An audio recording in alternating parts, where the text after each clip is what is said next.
So mfunye ebibuuzo bijja abantu abambuuza ne bagamba yo Chameleone kati ate show ya 5th of August kyabadde kitya. I want to make it very clear nti ndi muna Uganda ayagala Uganda music. Fik Fameka is a next generation very talented artist. Dr. Jose Chameleone munnange wuno avuddeyo ku nsonga lwaki nti yajjeyo ekivulu kye munnange wali ate mwana mulenzi munnange ate Fik Fameka wuno naye eside eno jjukira nti nno Chameleone abadde alina byayogera awo lwaki yajjeyo ekivulu ate n'ayagala munnange ate ayagalize munnange ate Fik Fameka eside eno byengenda okubeera nga nkutuusaako mu maaso awo kakasa nti nno osubscribinga kw'ossa ate n'okulayikinga video bamite Jaminati nsinza ku Jaminati Yogi naye nno kansooke nkutegeezeko munnange wali ebibadde bitambula wali ebibadde munnange ate ku mimwa gy'abantu eside okwetoola media no by the way mwana mulenzi ono Chameleone ava kuvaayo ku wali n'atangaza munnange wali mu nsonga bino byonna nno bibadde nga tebinnaba emabegako ku wali omukulu munnange ate Aptex promotion abadde yavuddeyo ku wali n'agamba nti no ekivulu kino eky'omwana mulenzi munnange ate Chameleone nti munnange agisazizzaamu esayidi eyo nti Dr. Jose Chameleone nti ali mu kusaba munnange ate akasente kangi esayidi eyo kakati nno bibadde byogeza abamu obwama nti yi kikigenda mu maaso munnange ate esayidi eyo nga abantu nga bali confused munnange tebategeera ki kigenda mu maaso mwana mulenzi munnange ate Chameleone naye munnange ate bwaviriddeyo nga bwolaba akatambi kano munnange ate n'ayogera bulungi ensonga eno n'agirambuula bulungi nnyo n'agamba nti nno mumpagidde munnange ate ebbanga ddene nti mumuwagidde munnange ate ebbanga ddene siraba lwaki ate mbeera nnyo ku pressure munnange esayidi eyo akatulekekoko n'abaana nga bano munnange ate Fik Fameka Evening, good afternoon. I know you might all see this message at a different time. So I just want to clarify and make it very clear, my friends. I represent Uganda music. I represent Uganda music passionately. Business in a way, of course, you get paid for what you work for. At every month, I know chifunam.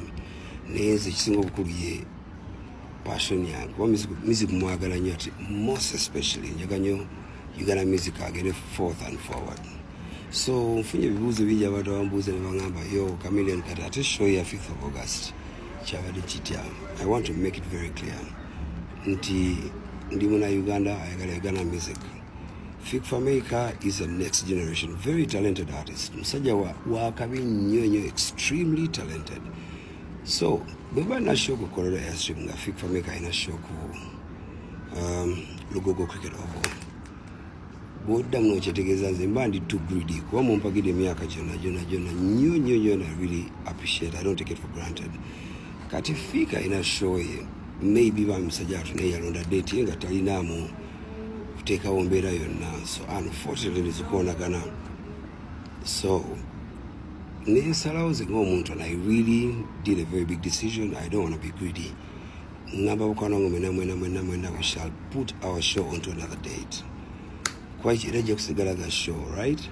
So ngamba bafaana bange mwena gituli tugetwage Fik Fameka the 5th of September. jjukira nti n'ekifo kino Lugogo Chameleone naye wabadde agenda okubeera ekikyo ekyo kibadde kigenda kubeerawo mu August nga 5 kakati nno Chameleone ye kyakoze yagambye space eyo yonna katujiwe munnange ate Fik Fameka asoma munnange ate ogyeyagaliramu mwana mulenzi munnange ate Fik Fameka kakati nno bw'ati Chameleone bw'abadde agamba bw'atyo nno yensonga lwaki munnange ava kujjayo ekivulu ekyo esayidi eyo kw'ossa n'olugambo olubadde lutambula munnange ng'abantu tebabitegeera ki ekigenda mu maaso ndowooza osobodde munnange ate okutegeera ekigenda mu maaso ku mwana mulenzi munnange ate Chameleone n'ekivulu kye esayidi eyo kakati nno wali Fik Fameka naye abaddeko sayidi eno munnange ng'omuntu wanaabeerako kaawo n'ateekayoko wali akatambi ku mukutu munnange ate ogwa TikTok abadde nno mu luyimba munnange ate olwa Shiba Kalungi Somebody ng'ali mukolamuko challenge